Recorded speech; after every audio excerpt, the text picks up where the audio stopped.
Mais uma vez, muito obrigada por ter aceitado o nosso convite para nos abrilhantar então aqui com a apresentação do seu livro, em conferência aqui para Angola, Timor-Leste.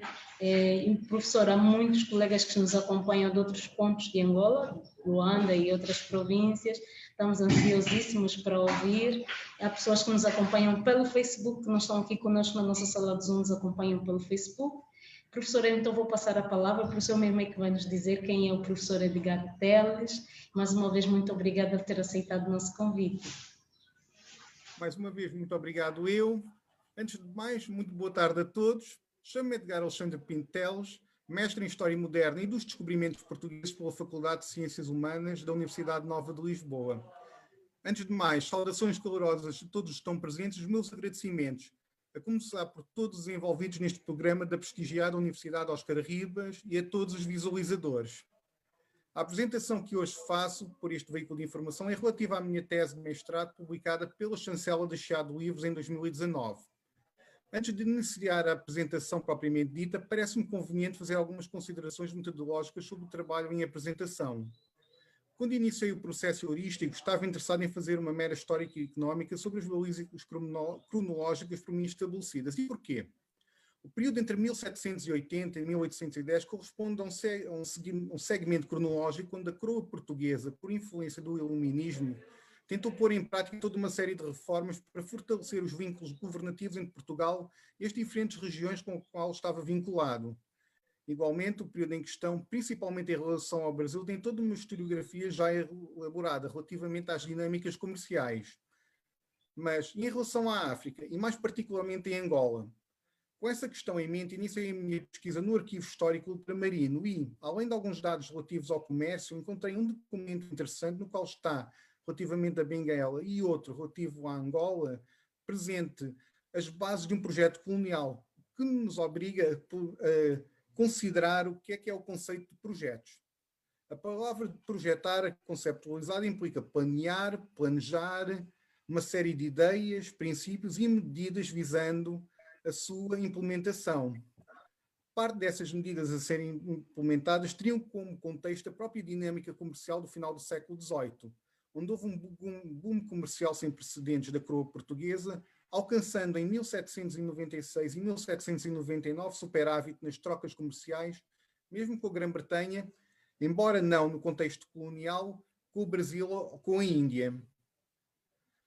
No entanto, apesar de, na prática, o pensamento económico português ser um discurso naturalista relativamente às ideias económicas, isso implicaria que a prática económica em Angola seria mercantilista ou fisiocrática.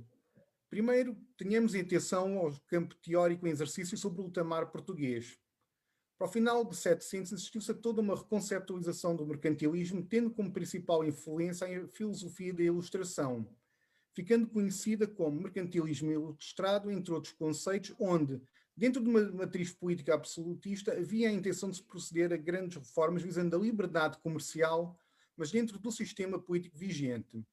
Esta literatura, ora conceptualizada como mercantilismo tardio, ora como mercantilismo liberal ou mercantilismo ilustrado, como já mencionei, tem como características a redefinição das funções, das relações entre a colónia face à metrópole.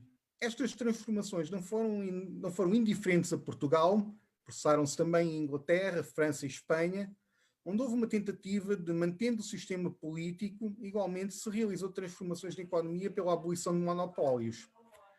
Segundo António Manuel Espanha, só no final do século XVIII é que houve um projeto claro e definido, abrangendo todo o Império Português. Na mesma linha, a A.R. Disney defende que foi com Pombal que houve a aplicação de uma política mercantilista às regiões ultramarinas, que visava a reexportação das primeiras comunidades do Brasil para Portugal e desta para a Europa e para o restante Império. Já Gabriel Paquette teoriza que estava subjacente às reformas um projeto político que se pode enquadrar no que é designado por ilustração, mas que não se resume só a esta vertente. Nesta linha, as reformas tinham como objetivos balizar, fortalecer os laços das colónias com Portugal, de modo a garantir a independência lusa, contrariar a supremacia britânica e garantir a inércia dos movimentos independentistas, mantendo a coesão do Império. A mesma reforma Segundo Nívia Pombo Cirano dos Santos, seguindo as influências de Adam Smith e dos fisiocratas, apesar de não haver uma coerência doutrinária sobre a mesma questão, seguiam os seguintes parâmetros: fomento das atividades económicas e supressão dos monopólios, criação de maior integração entre a metrópole e colónias, preocupações com tributos e a definição dos papéis desempenhados pelo Estado. Nesta perspectiva, podemos abordar como paradigmas os escritos de Dom Rodrigo de Sousa Coutinho, que eram em si um projeto para as Américas, mas cujo modelo não se restringe somente à mesma. Vejamos o que diz José Luís Cardoso sobre os escritos de Dom Rodrigo de Sousa Coutinho. Segundo o mesmo historiador, usando como modelo o texto dos melhoramentos da América, que data de 1798, há a definição de um projeto elaborado pelo mesmo estadista com base numa lógica de dependência política e unidade económica. No tópico da economia, as bases do mesmo projeto passavam pelo desincentivar da ligação direta entre as colónias, privilegiando a ligação direta entre os domínios e a coroa. Na mesma memória, não houve, da parte do mesmo estadista, uma rejeição do mercantilismo clássico, embora que seja abordado dentro do paradigma do despotismo iluminado. Pelo contrário, no plano da arquitetura de poderes e relações mercantis estava presente a noção de dependência e de que a coroa era a cabeça da monarquia, que é um tópico do mercantilismo clássico. No entanto, segundo Catarina Madeira Santos, apesar de ainda ser dentro de um cariz tradicional, no plano geral dos objetivos de Dom Rodrigo de Sousa Coutinho, este projeto apresenta dois princípios inovadores a serem aplicados no contexto colonial português, do qual convém termos em atenção o primeiro.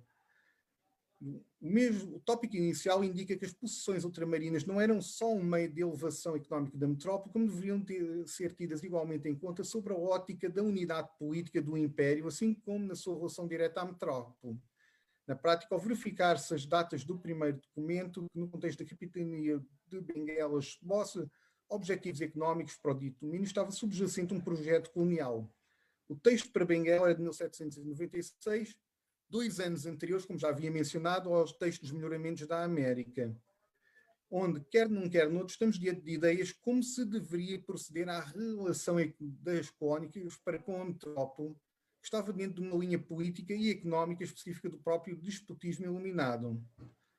Para tal, tenhamos em atenção os objetivos e elementos teóricos nas missivas entre a coroa e as cidades que correspondem à Angola. O excerto que irei mencionar é proveniente do mesmo documento, no qual está presente o projeto colonial, e indica quais é que eram os objetivos principais dessa reforma política e económica que se estava a tentar implementar em Angola para o final do século XVIII. Igualmente, procurará a Vossa Excelência promover para o reino a maior exportação possível de todos os géneros e produções dessa capitania, a fim de muita troca de géneros e produções resulta maior riqueza e felicidade de todos os ditosos vassalos. Era dentro desta lógica que o reino queria promover a introdução e aumento de bens específicos, como as suas manufaturas, alimentos, em troca dos bens que aquela capitania pudesse fornecer ao reino. Nesta lógica, as medidas e pensamento fisiocrático pouca influência exerceram na elaboração dos princípios a implementarem-se em Angola. O próprio modelo em questão, mais do que ser algo de original, pega num modelo que já havia sido implementado no Maranhão na década de 70 do século XVIII e que fez com que essa capitania começasse a ter um grande boom, que começa a ter os seus primeiros efeitos a partir de 1780 e 1790, com a exportação de algodão para Portugal e a sua reexportação para o mercado europeu, principalmente a Grã-Bretanha. No entanto, as bases do mesmo projeto não estavam restritas à exportação, mas igualmente ao maior aproveitamento da terra, principalmente em Angola, neste caso. E como tal, vejamos o que é dito sobre o aproveitamento da terra pelo próprio governador Dom Rodrigo de Sousa Coutinho. Examinem-se as terras que se deram a particulares que efetivamente estão cultivadas. O nosso tem passado o tempo em que deviam estar para saberem por devolutas, quando também se redetermina a repartição das que não tiverem dono por pessoas abonadas por obrigação de as cultivar e aproveitar dentro de 5 anos, pedindo confirmação régia e não as aproveitando dentro do dito tempo, ou não pedindo confirmação, verem-se por vagas e poderem dar a outras pessoas com as mesmas condições. Debaixo destes princípios, devemos aperfeiçoar e ampliar as culturas já existentes nessa capitania e examinar todas as novas culturas. Dentro da questão das teorias políticas e económicas, que é uma questão que eu abordo para perceber qual é que era a base do modelo que foi implementado em Angola, esta questão levanta-me em várias problemáticas, apesar de na base ser um mercantilismo, sobre qual é que era a corrente económica que estaria a vigorar e a ser implementada em Angola. Uma das leituras da interpretação deste certo mais descuidada poderia gerar a relação de laivos fisiocráticos. É conhecido que uma das bandeiras da luta da fisiocracia, baseada no direito natural, era o respeito e o direito pela propriedade privada. As mesmas, com influência no sensualismo inglês e na doutrina Malebranche, tinham uma base no empiricismo, onde o conhecimento sobre a realidade era processado pelos sentidos. Vejamos o que foi dito por esta corrente sobre a questão da propriedade. A elaboração das suas premissas económicas teve como base a fraca produtividade e fraco preço da agricultura na França do antigo regime. Em causa estava o excessivo peso das rendas que encarecia a produção agrícola. Por outro, pode-se abordar dentro da questão de posse da propriedade esta questão. Estes defendiam a propriedade privada à qual todos teriam direito, assim como a propriedade móvel, tudo o que ela produzisse sobre o uso dela, caso quem a adquirisse não fizesse o cultivo diretamente, mas por via de outrem, continuaria a ter direito à mesma. Usufruto desse direito autonomizava-o face às obrigações feudais, assim como da égide das confrarias. O papel do Estado seria libertar a sociedade da tutela dos entraves à propriedade privada. O mesmo aumento levaria também, consequentemente, a que houvesse um impacto nos preços, tornando-se pertinente pegar na teoria de Turgot, um dos pensadores da fisiocracia, em relação à questão em abordagem. Por sua vez, o mercantilismo não consagrava só a exportação e importação, mas também tinha diretrizes, em contraste com a fisiocracia, no que respeita à agricultura. Em relação a este campo, a corrente em questão, com maior ou menor coesão derivada à falta de ferramentas analíticas, defendia que todo o solo de um Estado dinástico fosse usado para a agricultura, mineração ou manufaturas.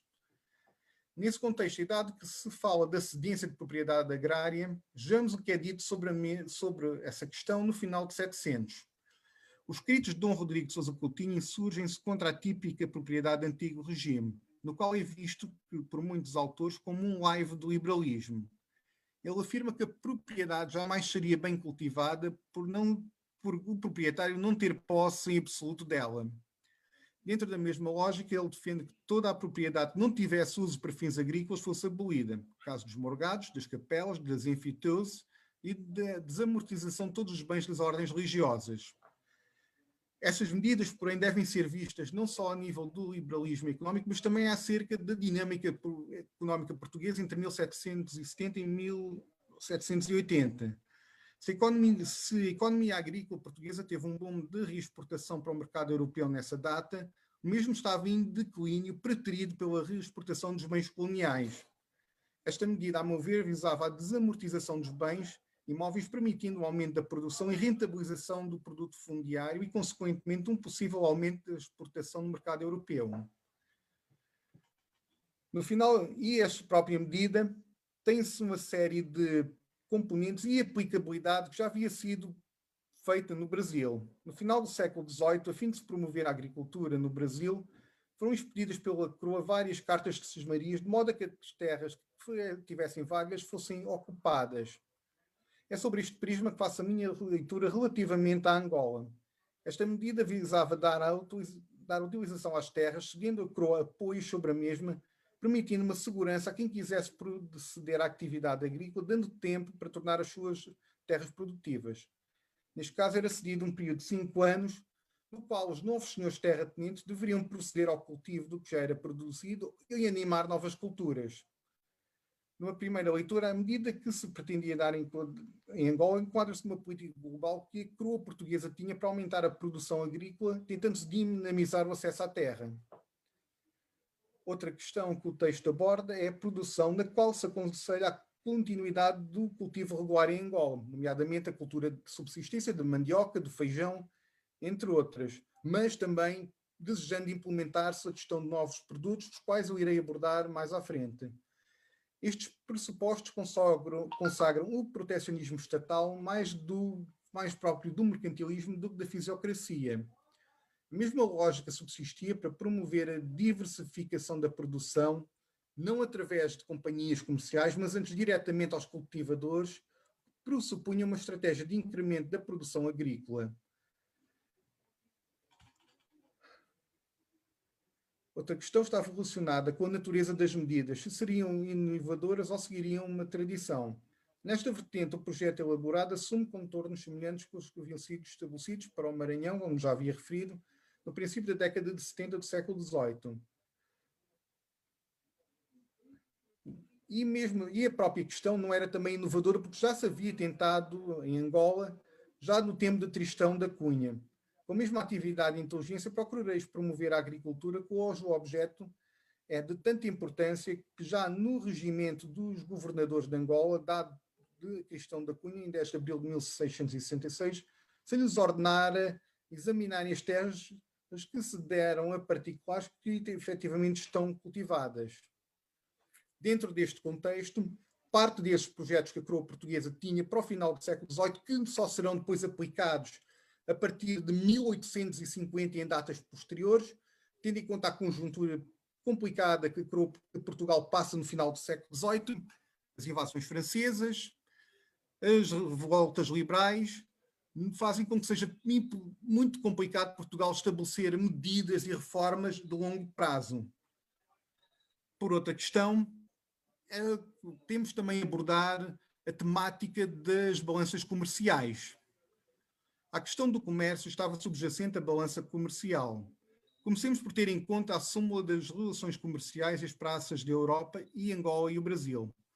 No plano geral, Portugal conheceu superávit nas trocas com as nações da Europa num total de 4.794.803,436 cruzados, adquiridos como lucro entre 1796 e 1810, resultando das diferenças entre a exportação e a importação. No entanto, com o Brasil, a relação era altamente deficitária, com uma diferença no saldo de 3.271.680.000 cruzados de déficit em relação à mesma colónia,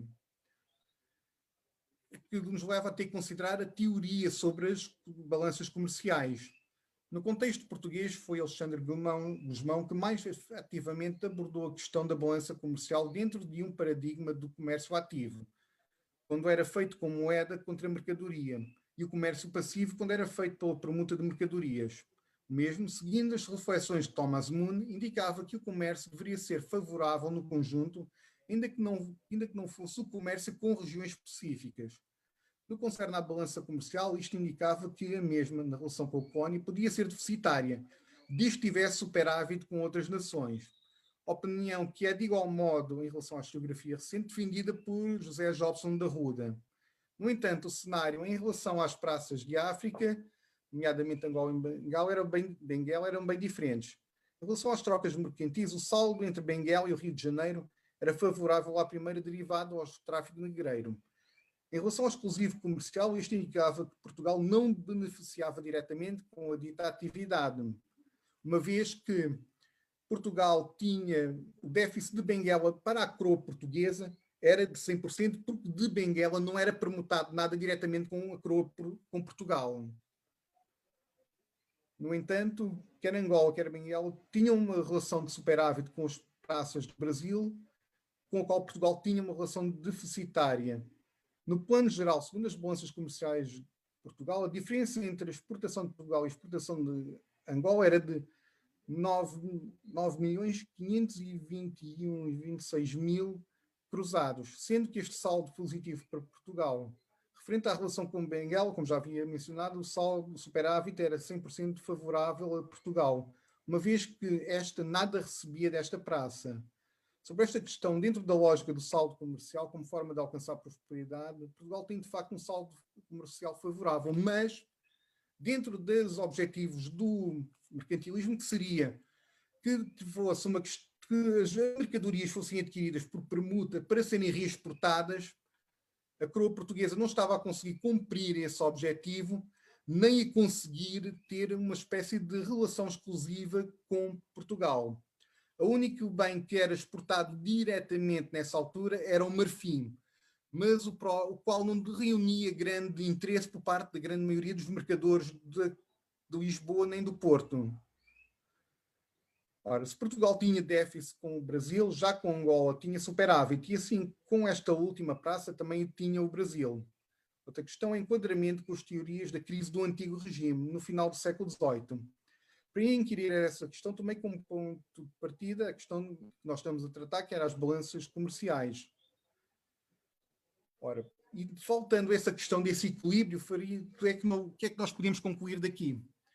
Portugal, tudo bem, tem essas medidas, tem essa questão de implementar todas essas questões de permuta, derivado também à questão da falta de relação direta e tendo em conta o contexto do final do século XVIII em Portugal, que era através da economia, também não só através da economia, mas também através da política, mas neste caso da economia, fortalecer os laços entre as diferentes partes do Império, ou do ultramar. Outra questão também que eu abordo é a questão do comércio entre Portugal e Angola. E como tal, vejamos a dinâmica comercial da coroa portuguesa na prática.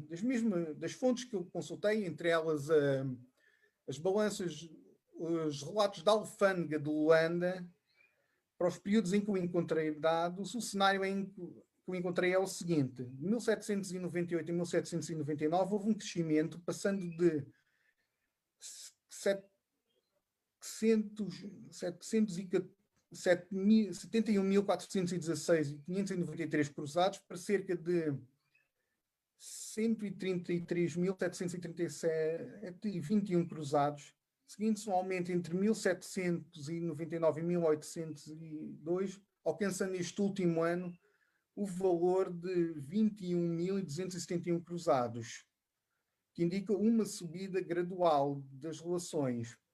Mas essa tendência estava mais relacionada com a questão da reexportação de produtos da Europa para Angola do que propriamente da exportação de produtos portugueses.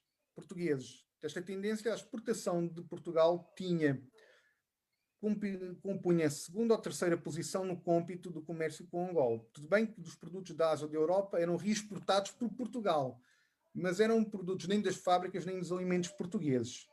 A reexportação dos produtos portugueses correspondeu no seu total a cerca de 31% contra uns 68% das reexportações. Ou seja, o valor pendia mais para o facto de reexportação do que exportação direta de Portugal. Em comparação aos 135.992,529 das exportações propriamente ditas entre 1796 e 1810, o valor das exportações teve também a seguinte tendência. Começou por um decréscimo de 201.608 reis, cruzados, digo, para 358.000 cruzados, 35.000 cruzados, 817. Para se registrar um crescimento em 1802. Agora, Portugal, a primazia das exportações nos produtos de Portugal para a África não era, como já indiquei, de reexportação, mas de reexportação de produtos asiáticos, do quais corresponderiam a cerca de 53%. A seguir, através das balanças comerciais portuguesas, o cenário é o seguinte: os lanifícios ocupariam 15%, os linifícios 10%, vários géneros 8%, as fábricas nacionais 7% e os mantimentos 2%.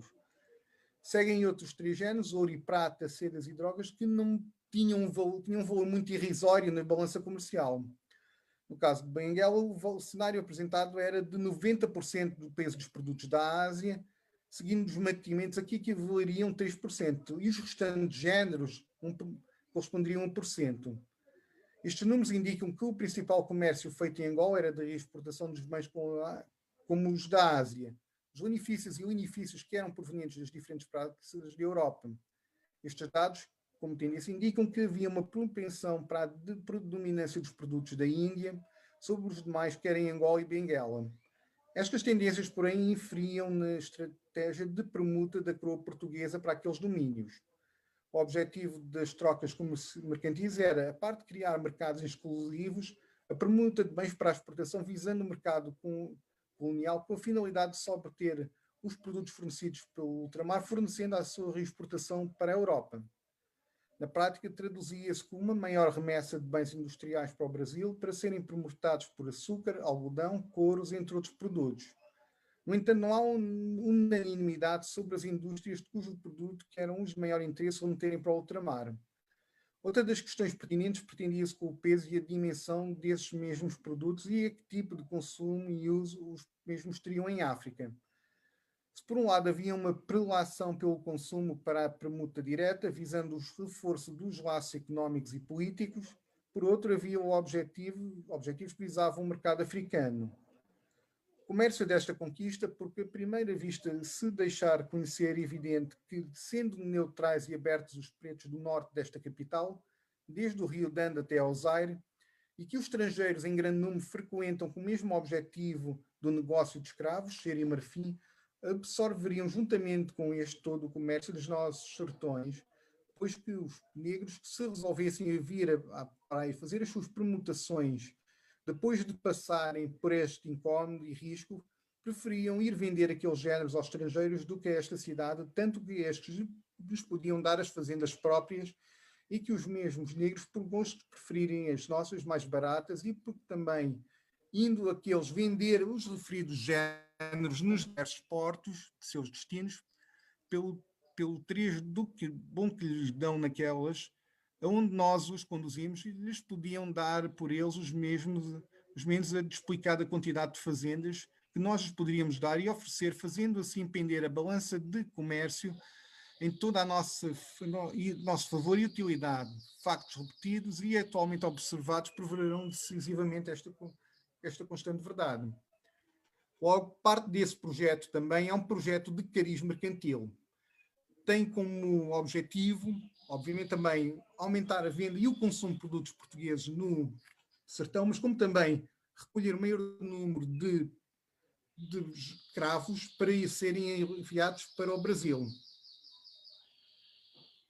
Outra questão que se deve considerar é o que é que, nomeadamente, dentre as manufaturas e os alimentos, o que é que Portugal preferia optar em relação à Angola.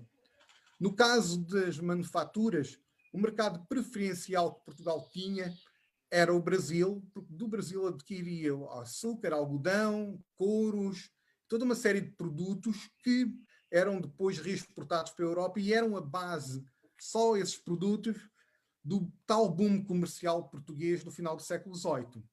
Verdade seja dita que grande parte também desse boom foi resultante dos conflitos napoleónicos e da Revolução Francesa no final do século XVIII, o que fez com que Portugal tivesse toda essa maior disponibilidade económica.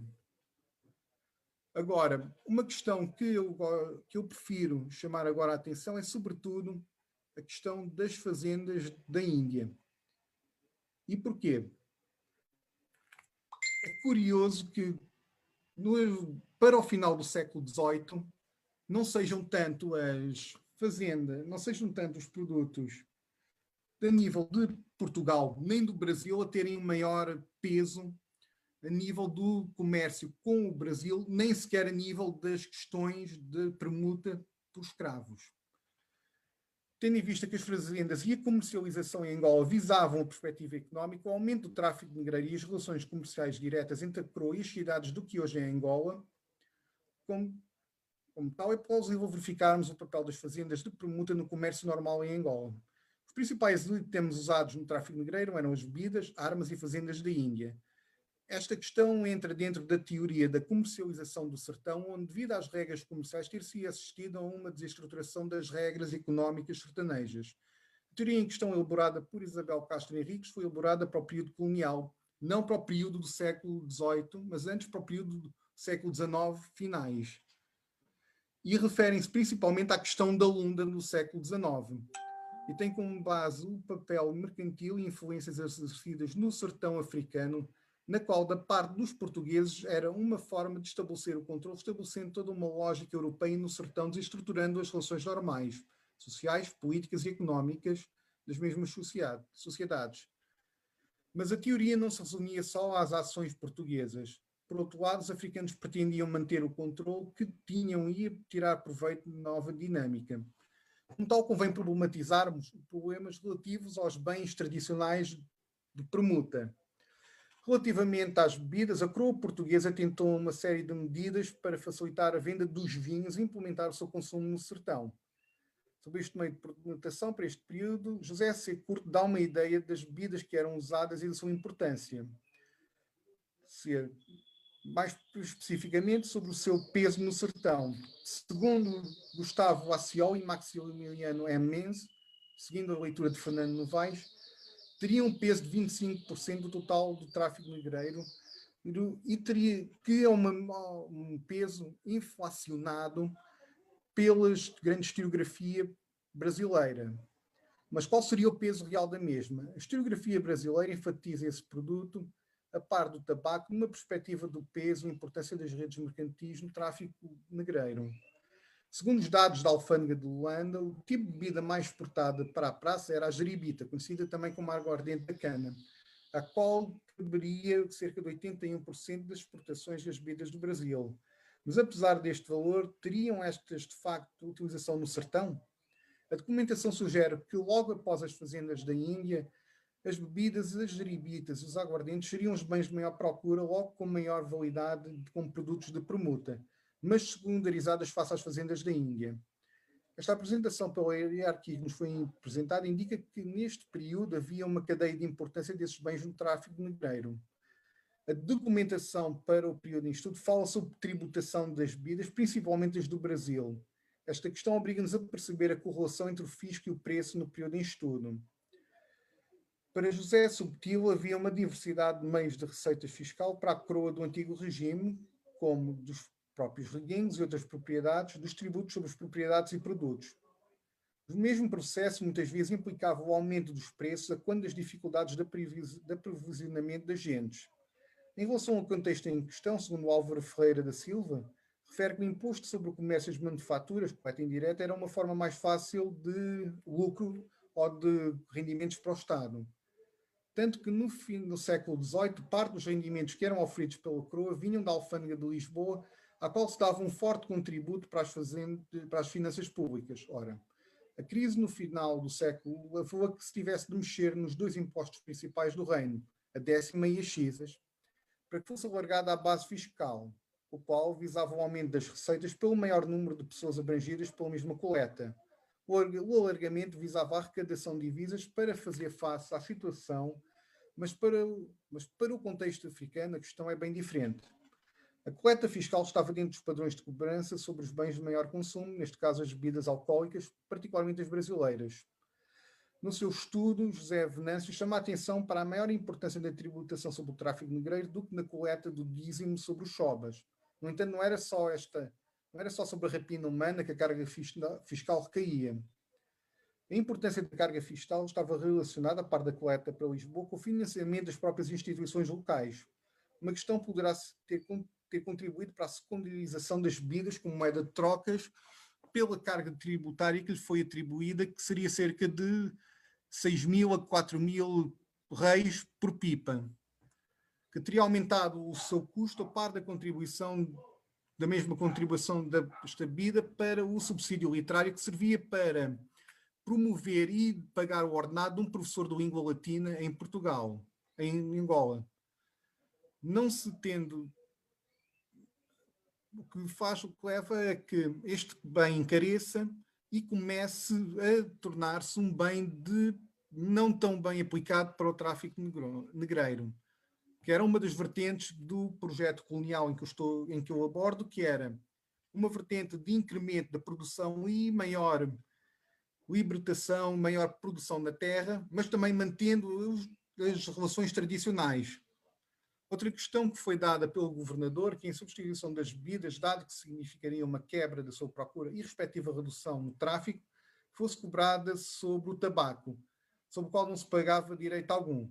Mas o facto do subsídio literário para o pagamento do ordenado do professor de língua latina, que dependia desta questão, levava a que causasse alguns embaraços para a circulação das bebidas no sertão de Angola. Outra questão também é a questão das armas, que era outro dos meios de pagamento e de permuta no sertão africano. No processo de aquisitivo das armas é destacado por Isabel Castro Henriques quer o seu papel, quer o papel de transporte dos produtos para a costa como fatores desestruturantes que levaram à mutação das sociedades segundo as regras europeias.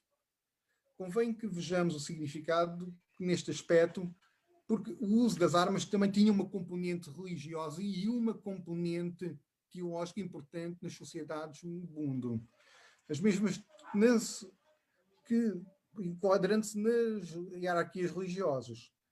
As mesmas tinham uma estrutura própria, acreditando em um Deus criador chamado Kalunga, Zambi, Lessa ou Movide, secundado pelos ancestrais criadores, o qual este tinha legado a criação. Abaixo deles estavam as forças da natureza, das quais o som da espingarda era encarado como o som do trovão e logo uma arma, algo divino. Há nesta corrente uma associação entre o homem e a natureza. Tendo um efeito divino, era uma espécie de elemento quase legitimador do poder dos Shobas nos diferentes contextos regionais. Mas havia também uma pequena questão. É subejamente conhecido que os objetivos da coroa portuguesa em Angola seria ampliar o território, daí até o termo que era aplicado, conquista. E a venda das armas comprometia, de certa forma, os objetivos estratégicos, o que leva a que todos os processos aquisitivos pudessem ser comprometedores. Mas, por outro lado, Portugal tinha que fazer esse próprio comércio para contrariar, sobretudo, a venda das armas que os ingleses e os franceses faziam no sertão. Mais recentemente, começa-se a ter em atenção a questão das fazendas da Índia, que é uma questão mais inovadora e tem começado a ser abordada a partir do século XX e do século XXI, pela historiografia. No final do século XVIII, como já havia indicado, este bem tem uma enorme importância no tráfico e do comércio do sertão. O que podemos responder, segundo a documentação oficial portuguesa, a cerca de 25% a 50% do peso comercial. Segundo os dados da Alfândega de Luanda, a comercialização destas fazendas corresponderiam a 68%, mantendo as seguintes tendências de reexportação. 1798, 134.953, 123 cruzados, para subir para cerca de 256.718 cruzados e 715 reis. Para 1802, os valores foram na ordem dos 38.555 cruzados e 845 reis. Em 1813, os valores foram na ordem dos 323 mil cruzados, 574. Ou seja, há um período entre 1796, que foi até agora os anos que eu consegui encontrar dados concretos para estabelecer uma tendência geral, em que foi o peso desse comércio. Agora, outros documentos nos ajudam a perceber quais são o peso comercial que este próprio bem tinha no âmbito do comércio em África. Em primeiro, nós estamos a falar de um bem de prestígio nas sociedades africanas. Por outro, estamos a falar também de um bem que, ao ser permutado e sendo adquirido a partir da Índia, evitava da parte da coroa portuguesa o envio dos produtos europeus para a Ásia, o que implicava, mal ou menos, uma redução da dependência e do déficit externo face às diferentes potências europeias. E destes bens, grande parte das fazendas que foram enviadas encontram-se as Duartes, que corresponderiam a 27%, as Cádias, 22%, os Coromandéis, 10%, e Lenços, corresponderiam a 6%. No entanto, estes bens não eram os principais bens de permuta para o sertão africano, o que levava a que houvesse uma certa, como é que eu ia dizer, uma falta de crescimento a nível do comércio, que era ao contrário às expectativas portuguesas.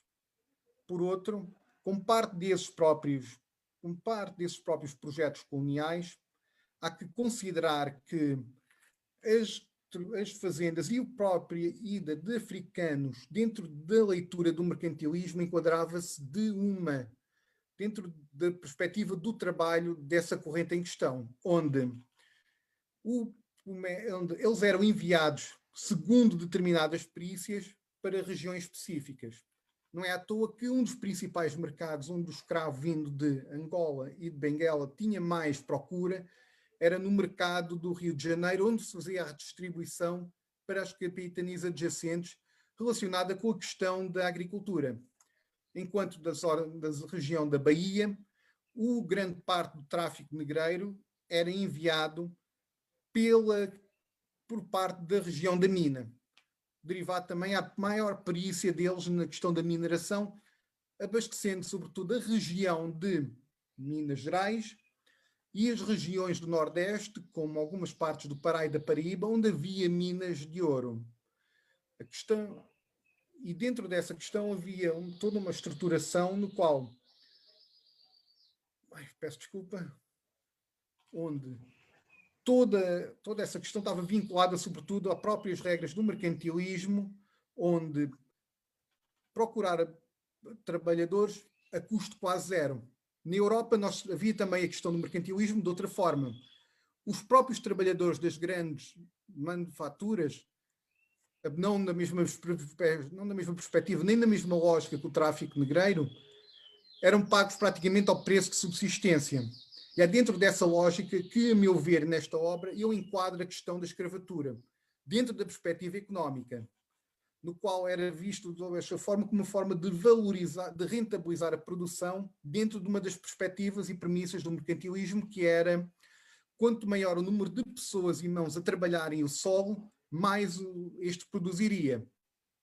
Hoje sabemos que não corresponde só à questão da mão de obra, a produção, mas requer muitos outros fatores, o que na altura, por não terem lido convenientemente Adam Smith, não sabiam. No entanto, a própria questão do projeto colonial não se resume só à questão de implementação do tráfico negreiro, mas também tem uma perspectiva a nível comercial naturalista. Uma delas era a aclimatação, que era uma prática corrente feita pela coroa portuguesa, tentando, com o fim da redução de gastos, tornar a produção de bens de cultivo tropical mais próximos da Europa. Essa medida já havia sido tentada no Pará e em outras regiões do Brasil, a fim de se aclimatar produtos da Ásia nessas diferentes paragens para a sua reexportação mais rápida para o mercado europeu. Dentro dessa questão, há para o século XVIII uma tentativa e um plano de se criar um jardim botânico em Angola. No entanto, esse projeto acaba por não ver a luz do dia, derivado de vários fatores políticos, económicos e sociais, no qual a coroa portuguesa não consegue implementar. Mas qual que era o objetivo desse jardim botânico? Além de se produzir a mandioca e outros bens de subsistência, por causa dos períodos de fome endémica que havia em Angola nesse período, períodos de 7 anos, era também aclimatar-se produtos como açúcar, café, algodão, os couros e o anil. Produtos que poderiam ser reexportados e tinham a sua utilidade. Açúcar e o algodão que eram os produtos de maior procura da parte das nações europeias em Portugal, estavam relacionadas com o boom económico. O anil e os couros estavam relacionados, e o algodão estavam relacionados com a produção manufatureira da coroa portuguesa. Ora, dentro das vertentes do mercantilismo, isto implicava que parte desse projeto implicava estender o que já havia sido aplicado no Brasil em Angola. Ora, implicaria que a produção de açúcar implicaria uma maior exportação e logo mais açúcar que se podia exportar para a Europa. O algodão, tendo em conta que grande parte do algodão proveniente do Maranhão, do Pará e dos estados do Nordeste brasileiro ir diretamente para a Inglaterra, implicaria que o algodão produzido em Angola poderia ser trabalhado e cultivado para as manufaturas portuguesas em Portugal e, como tal, Portugal pudesse iniciar o seu boom económico e comercial. Mas, no entanto, também não se resumiu só a essa questão, todas as questões do projeto colonial. Houve na parte do sertão de Angola uma procura, sobretudo em Benguela, da valorização dos couros. Os couros tinham uma grande procura da parte da Europa, eram o 6º ou 7º produto de maior risco exportado, que implicaria uma alternativa para se aumentar a exportação e logo maior atividade e entrosamento comercial entre Portugal e Benguela. Também em Benguela, mas não só, também uma maior procura de plantas medicinais que tinham como vista reduzir a mortalidade a bordo das embarcações do transporte de escravos, mas também tinham como principal objetivo promover nas boticas dos reinos de Portugal com produtos novos que pudessem completar ou combater várias patologias, como febres, dores de cabeça, disenteria, as quais, podendo e comprovadas as suas utilidades, poderiam circular através dos circuitos europeus das boticas, criando um mercado próprio e alternativo. No caso das plantas medicinais, é um fenómeno interessante porque implica o contacto com as redes oficiais e não oficiais portuguesas com os sertanejos, para fim de se perceber e se potencializar as plantas. Nesse caso, eu menciono a questão do trabalho de Joaquim José da Silva, que tem um grande âmbito de contacto com o sertão e também com as autoridades africanas, a fim de perceber a utilidade e perceber dentro das perspectivas africanas qual é que era o combate e que tipo de doenças essa patologia dessas plantas poderiam combater, o que implica uma correlação em rede com o sertão. Sobre o projeto colonial, e findo agora também a minha apresentação, a minha conclusão é que nós encontramos um projeto de transição, um projeto planeado para o final do século XVIII, é um projeto colonial de transição, onde se pretendia manter algumas das características do que se tinha feito até então em Angola do tráfico negreiro, mas já começando a afastar-se dessa questão, através da causa da conjuntura económica, tentando promover a diversificação da produção, visando o mercado internacional da parte da reexportação para o mercado internacional. Da minha parte é tudo. Agora, bombardeiem com as perguntas. Obrigada, professor. Caros colegas, está na hora então deste momento de interação com o professor Edgar. Eu vou começar já eu mesma com as perguntas, enquanto os colegas se preparam para colocarem as suas. Quem nos acompanha pelo Facebook, sim. Quem nos acompanha pelo Facebook também pode colocar as suas questões nos comentários. Nós vamos passar aqui ao professor. Professor, diga-me uma coisa, qual foi a maior dificuldade que teve para conseguir dados de Angola para a sua investigação? A maior dificuldade que eu tive foi, sobretudo, para fazer a pesquisa. Há muita coisa no Arquivo Histórico Ultramarino, mas, muito sinceramente, eu fiquei com a impressão que se eu tivesse tido a oportunidade de ir à Angola complementar com pesquisa nos vossos arquivos, os meus escritos poderiam ser diferentes, porque teria outros documentos para fazer a contraponto. Muito obrigada, professor. Teresa também quer colocar aqui uma pergunta. Teresa, faça favor.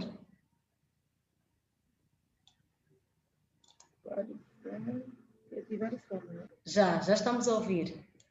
Estamos a ouvir. Agora ficamos sem o som outra vez. Ok. Antes de mais, quero agradecer a oportunidade de ter aqui um colega da Nova. Eu licenciei-me também na Universidade Nova de Lisboa e mestrado também na Universidade Nova de Lisboa. Então, sinto aqui um colega e penso que posso tratá-lo como um colega. Dizer que o tema é muito interessante. Há bocado a colega Domingas falou da dificuldade, questionou sobre a dificuldade que se teve na recolha de dados. Dizer que eu tenho um colega que agora está a fazer o doutoramento no SQT, que está a tratar também das questões da terra, penso que é da terra, e também dessa questão do ultramar. ele não conseguiu recolher nada a partir de Angola. Ele está a trabalhar também nos arquivos nacionais em Lisboa. Neste momento ele está em Lisboa, às vezes já está 5 ou 6 meses, porque acho que os nossos arquivos aqui não têm muita coisa. Penso que a informação sobre as terras, sobre o ultramar, Portugal é mesmo que tem os arquivos completos. Se calhar não completos, mas que têm muito mais informação relativamente a essas questões.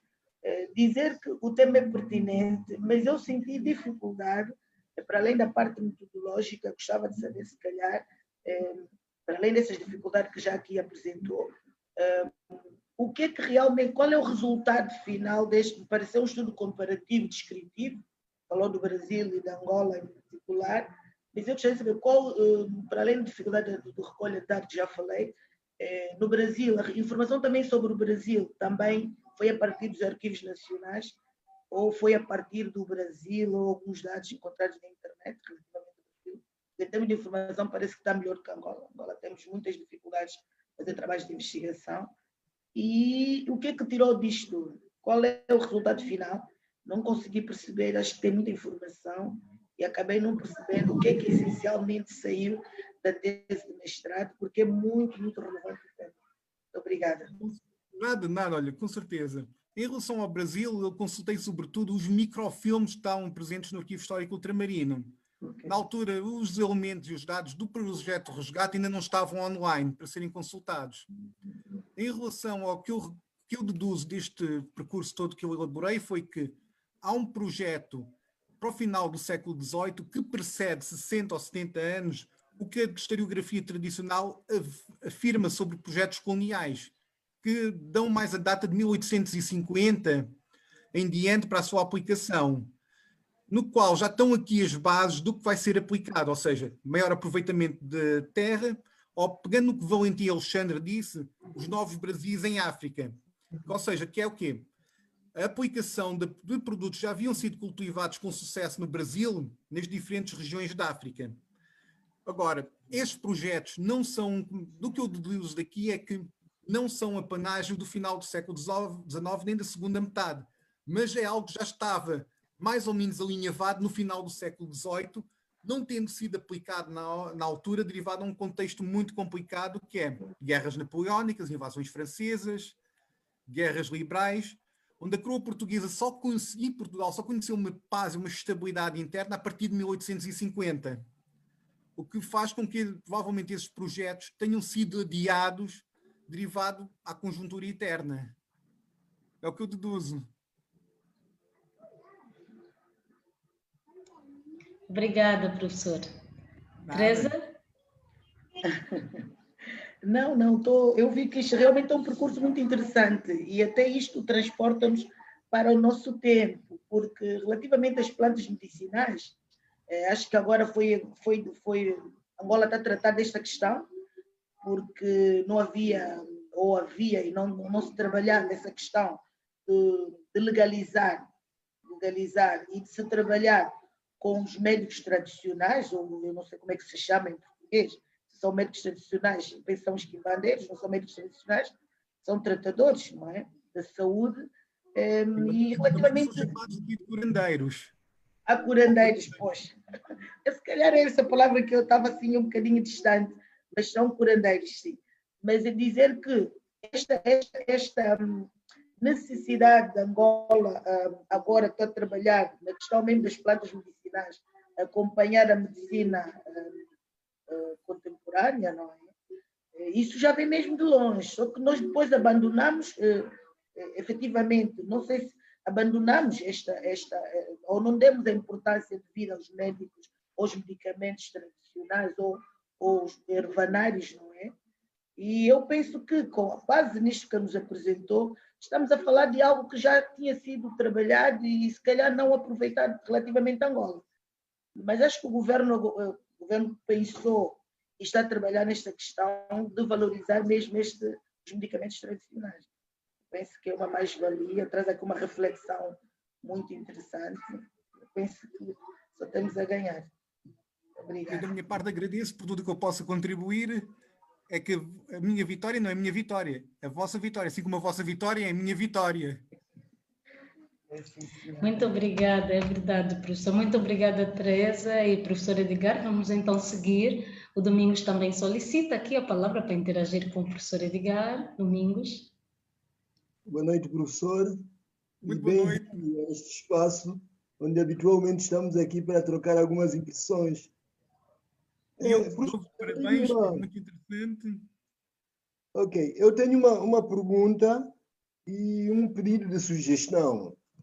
Com A pergunta certeza. está relacionada com o jardim botânico que tinha sido, digamos, engendrado para ser construído, mas pelas razões que evocou, no caso das questões de falta de recursos, onde é que, a princípio, este jardim botânico deveria ter sido construído aqui em Angola?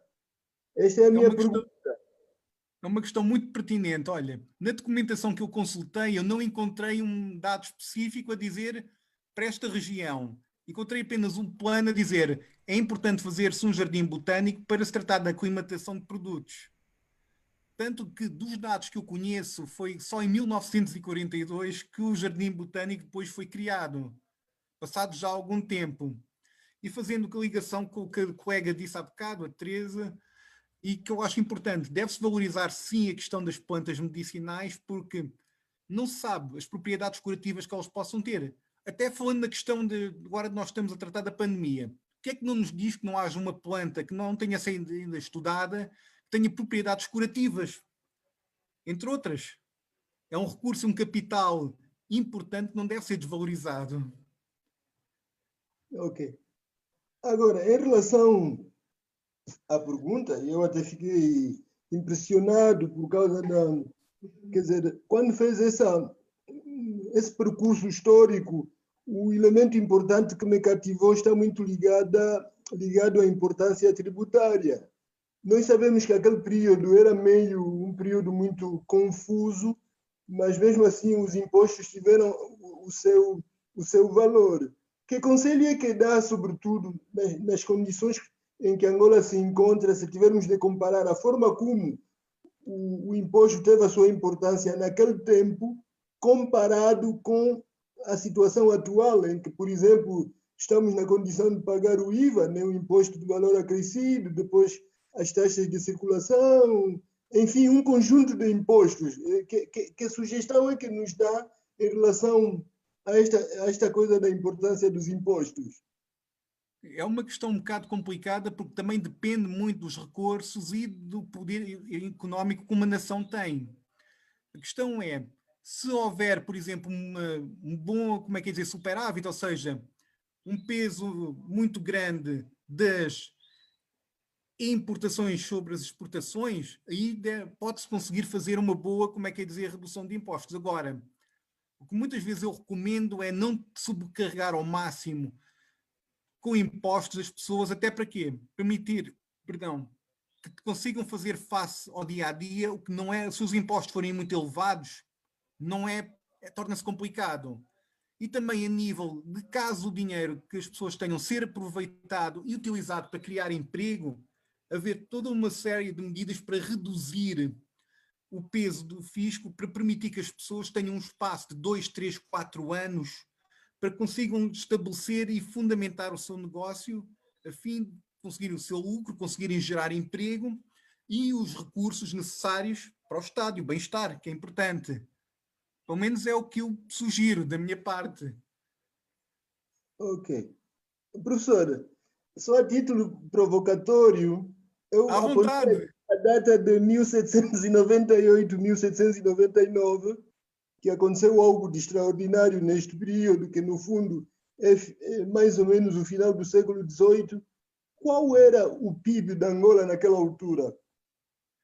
O PIB, vou-te ser sincero, PIB não havia o conceito de PIB. Agora, deixa-me ver aqui os apontamentos que eu de cor também não consigo dizer.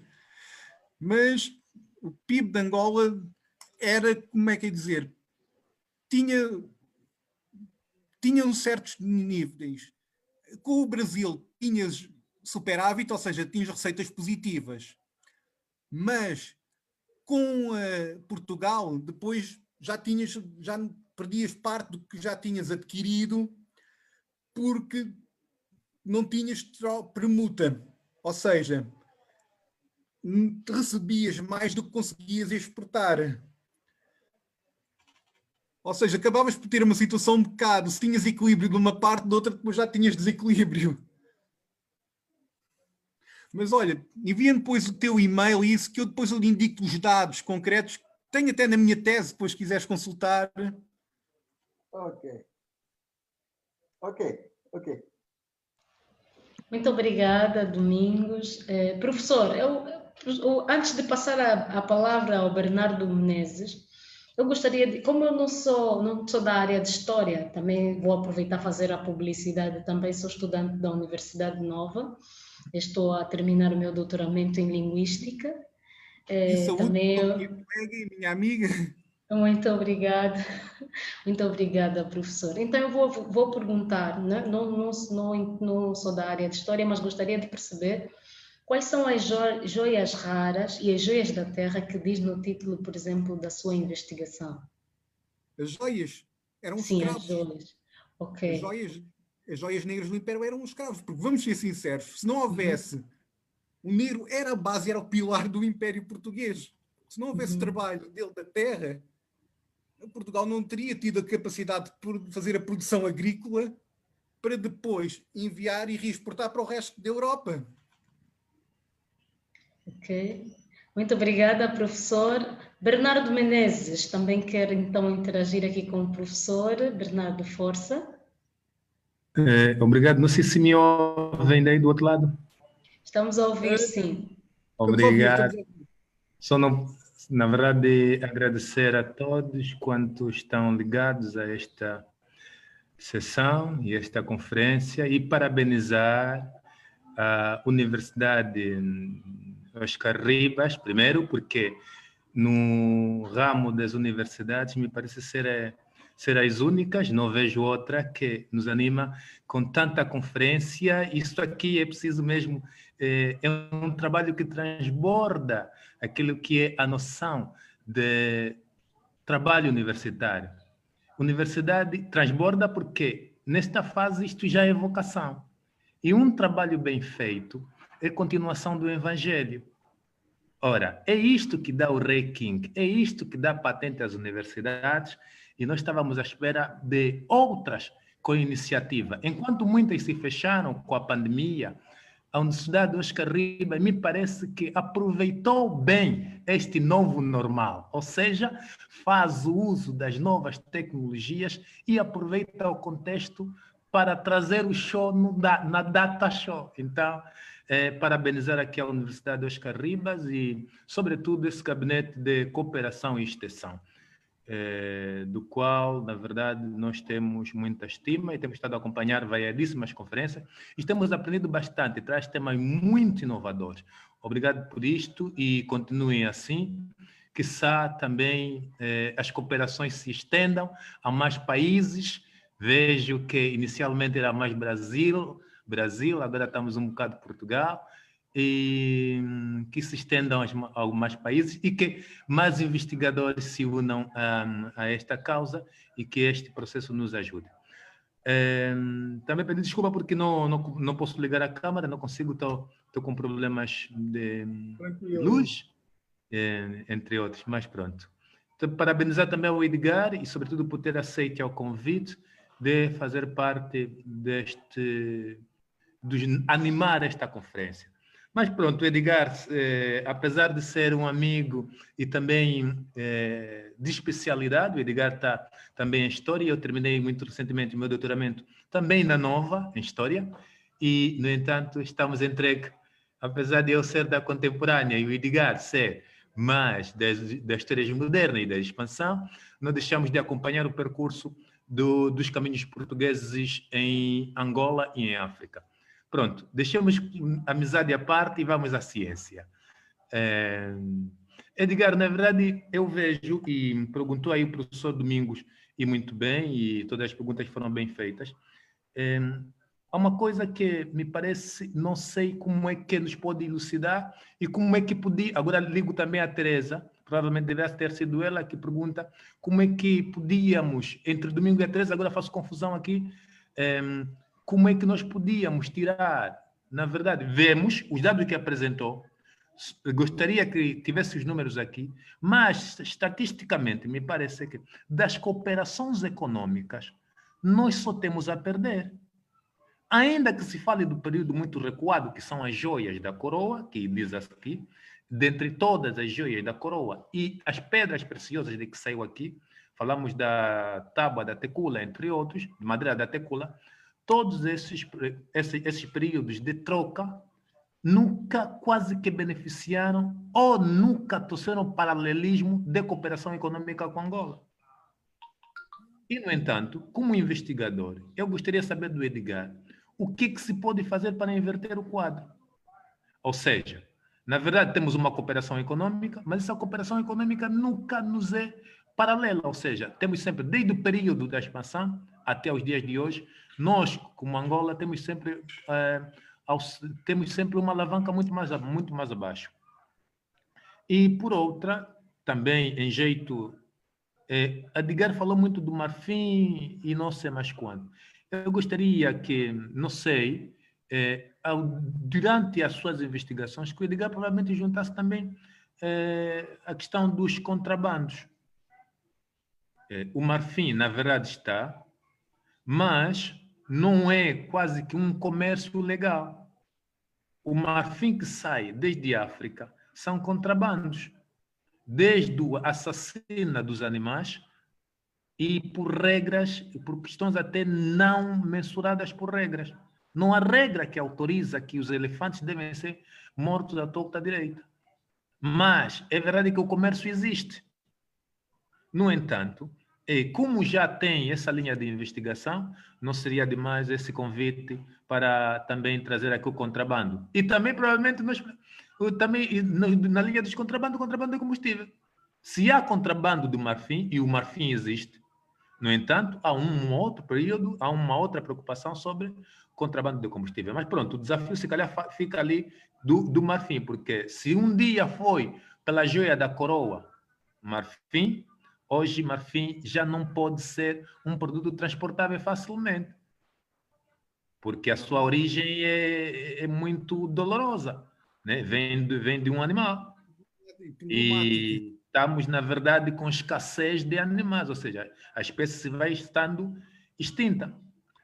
E de outra, para poder terminar e para além desse convite, nós também, em Angola, se calhar agora um contributo nessa linha toda, em Angola nós temos uma coisa, sobretudo Benguela, dá para muito cooperar para isto e para elevar o comércio. Se a preocupação dos comerciantes é maximizar o lucro, e aqui se calhar é domingo a Teresa, volto nessas duas personalidades, que são perguntas quase que da mesma linha dirigida, né? Como é que nós podemos sair nesse período de Covid? As cooperações econômicas tendem a beneficiar mais de um lado. É verdade que quem parte, reparte. Se não tira a melhor parte, é burro. Mas nós somos um elemento da troca. No entanto, há aqui uma questão menos explorada. Me parece que a Meca do século XXI, se assim podemos chamar, é um termo que muito uso nas conferências, o desenvolvimento econômico de Angola passa muito substancialmente por Benguela. E Benguela tem um porto de águas profundas do mar e tem também o caminho de ferros de Benguela. Para além de ligar os ciclos nacionais e devolver as províncias do Ambo, Bié e tantas outras, leva consigo um caminho internacional. No entanto, podíamos, nessa época da Covid, onde estamos mais confinados, pensar como podemos sair disto mais enriquecido. Por exemplo, de Dar es Salaam, do Lubito a Dar es Salaam, porque um cálculo faz-se 52 a 54 horas. Podíamos ter pensado, por exemplo, num comboio de mercadorias, um comboio de passageiro e um comboio misto, se calhar, um comboio de mercadoria e um comboio de passageiro, e por que não um comboio turístico? Passaríamos por muitos outros países, adquiríamos maiores, não só as trocas comerciais, e adquiríamos até maior riqueza. Ou seja, um comerciante de Dar es Salaam para Angola, e estamos a ver que o comércio todo se faz por Índico, podia trazer ele, faz 12 dias de navio. Mas de comboio, nos meus cálculos, ele podia fazer simplesmente 4 dias. Ou seja, reduziria custos na transportação, reduziria custos nos portos de ligação e reduziria tempo. Quem não quer ganhar tempo teria 8 dias de lucro. No entanto, na verdade, podíamos pensar também até ali. Pronto, Edgar, não me estendo, podíamos passar aqui dias e noites a conversar, mas também temos outros participantes, outras pessoas que querem interrogar. Obrigado e continuamos por cá. Estamos juntos.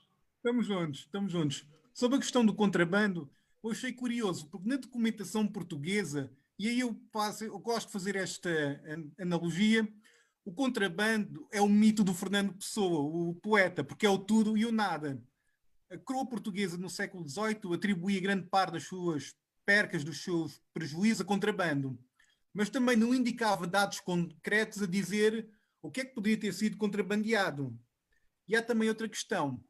Da parte dos portugueses, eles não conseguiram perceber uma pequena coisa. O hundamento, que era que estabelecia uma espécie de filiação dos chobas africanos à coroa portuguesa, não tinha implicações comerciais. Havia sim uma filiação militar e política, mas não implicava na lógica africana que os chobas fizessem comércio necessariamente só com os portugueses. Logo, teriam dentro da lógica africana toda a liberdade e toda a capacidade de comercializar com os franceses, com os ingleses ou com qualquer outra nação que fosse ali introduzir os bens que era necessário.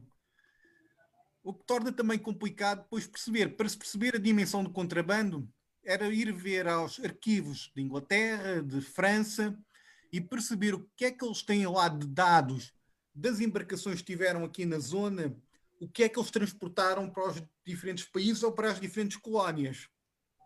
Sobre a questão do marfim, eu não abordei, mas não aqui tanto, porque eu próprio fiz um artigo sobre a procura de marfim em Benguela no final do século XVIII, que está em inglês e está disponível online, e o impacto nas populações de elefantes. Eu não abordo aí a questão tanto do contrabando, embora deduzo que, pelos dados que eu consultei e recolhi através do Arquivo Histórico de Marinho e trabalhei, eu concluo que no século XVIII há sobretudo uma grande redução da população de elefantes no que diz respeito às crias e aos adolescentes, o que tem um impacto na pirâmide etária bastante grande. Sobre a questão do que se pode fazer, o que eu posso sugerir é as regras do comércio muitas vezes só não têm uma boa funcionalidade quando um dos vertentes não tem uma boa capacidade de produção. Aumentando a produção interna faz com que as regras do jogo alterem-se, porque se calhar há coisas que se importam que já deixem de fazer sentido importar porque já se produz dentro do próprio país. E não sei, é uma questão a pensar-se, investir mais na produção interna para se reduzir toda essa questão dessa herança que veio de trás. A nível deste período em que eu estudo, o vértice é deficitário em relação a Portugal. Porquê? Porque dentro das normas do mercantilismo, Angola praticamente, com exceção do marfim, não exportava nada para Portugal ia exportar lá para fora. Logo, aí é que entrava o grande problema desse tal déficit ou dessa quebra económica.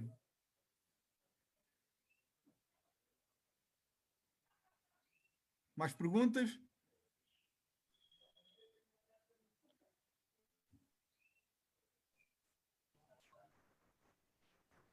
Domingos? Sim?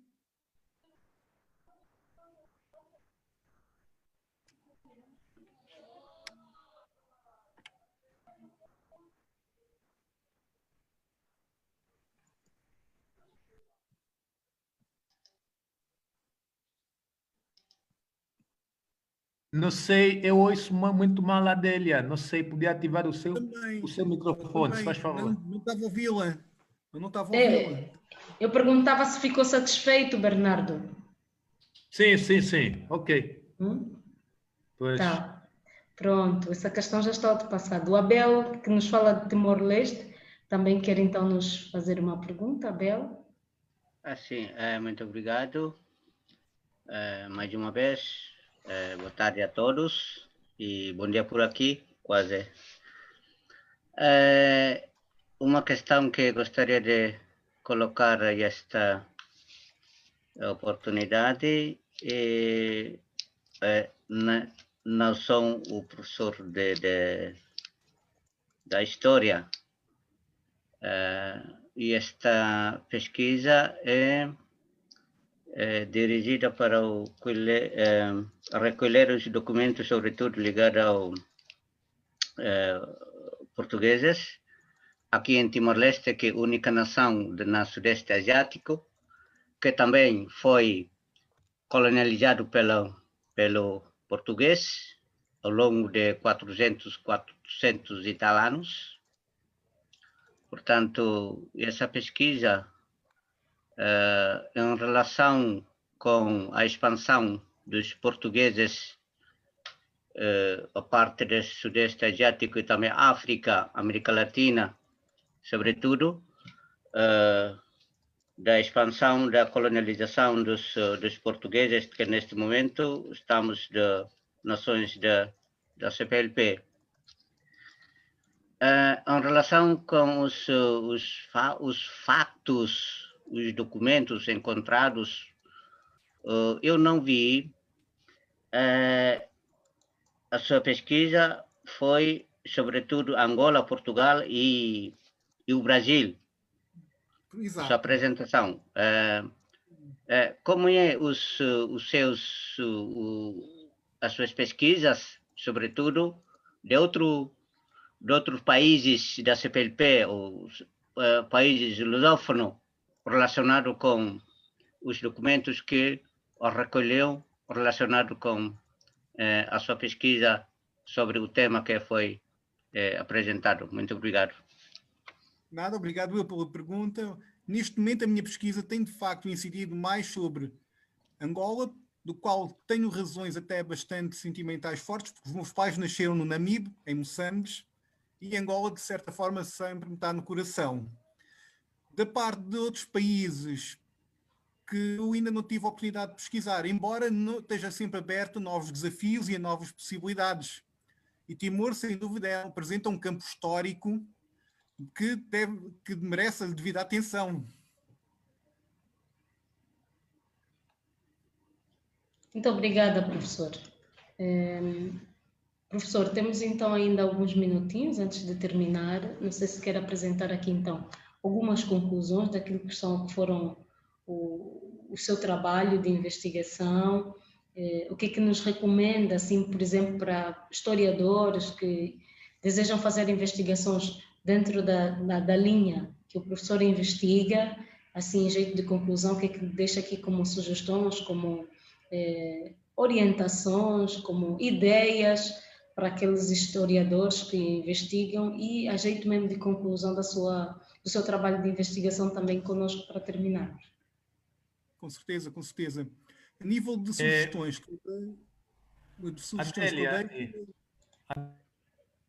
Sim, Bernardo. Queria dizer alguma coisa? Bernardo? Bernardo, Sim. não estamos... Sim? Agora me ouve? Sim. Sim, eu estava a dizer, não sei se, antes que o Edgar passe para as conclusões, peço desculpa, eu gostaria, na verdade, depois pedirmos o contacto do Abel, né? Abel é de Timor? Sim, é de Timor-Leste. Sim, sou de Timor-Leste, estou em Timor. Pois é, então há se calhar outras investigações que nos podiam ajudar em troca, porque também há aqui uma incursão do tráfico, né? E Timor também faz parte do corredor da expansão portuguesa.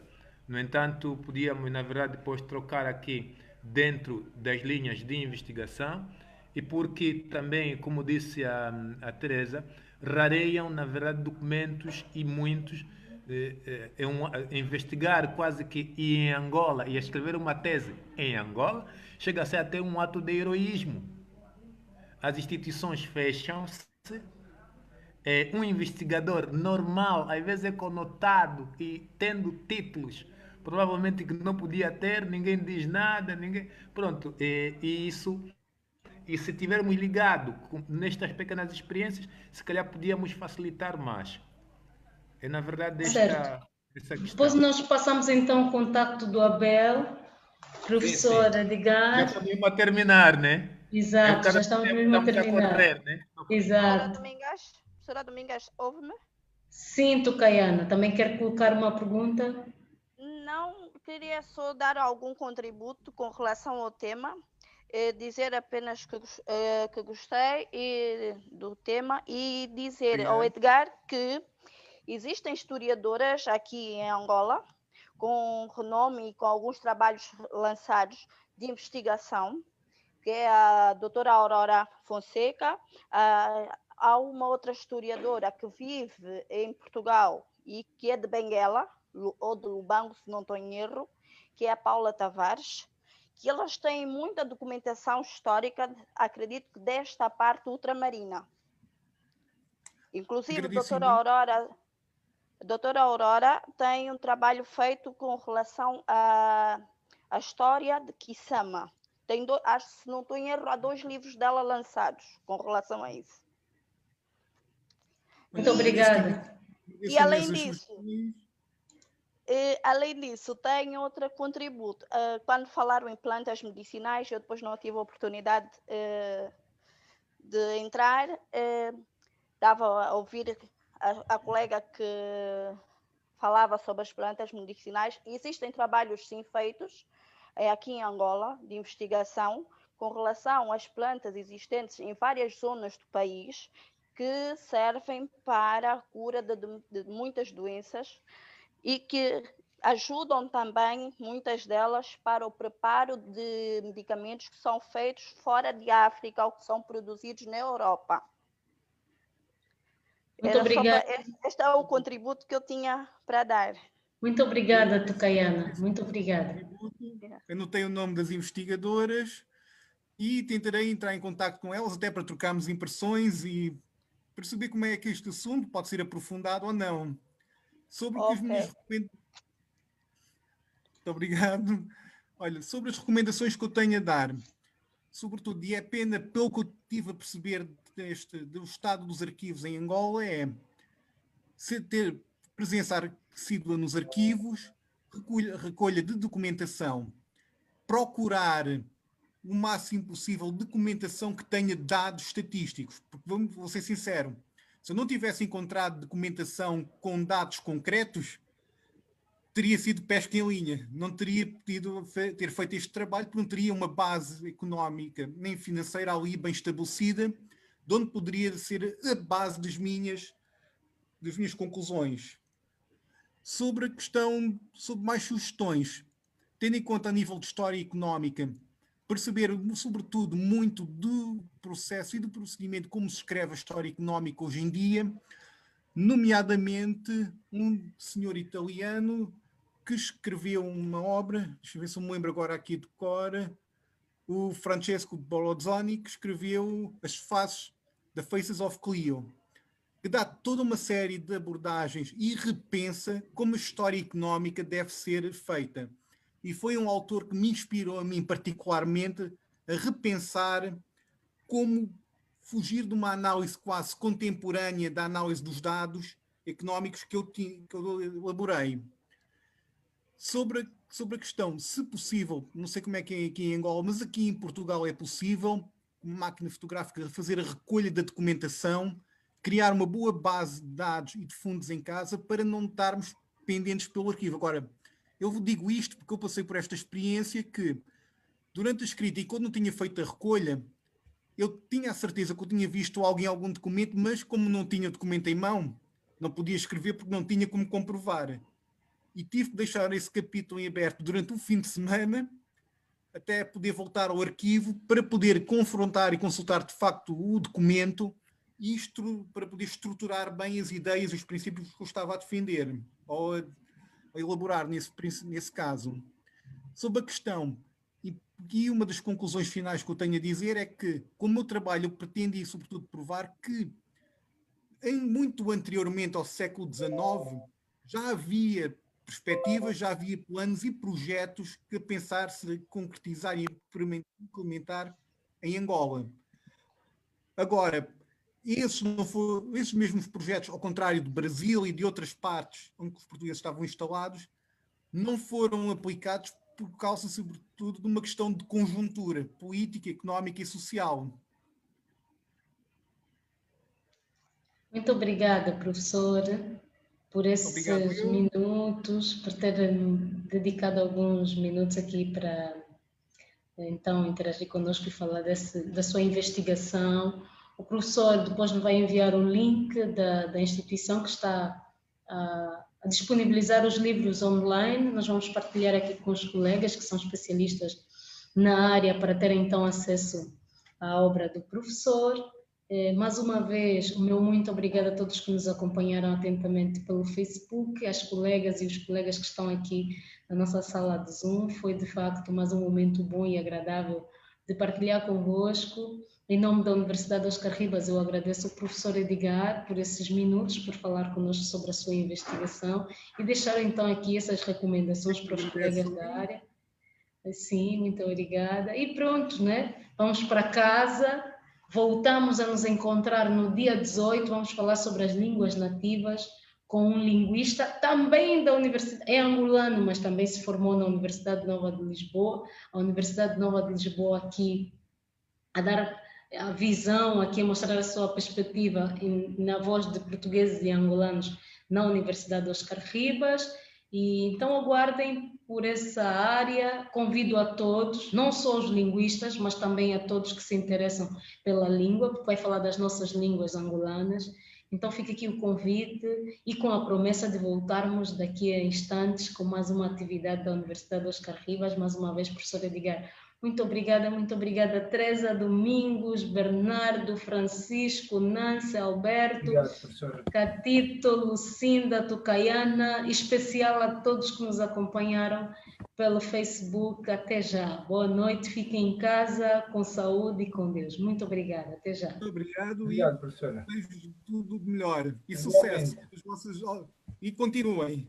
Muito obrigada, professor. Muito obrigada. Até já.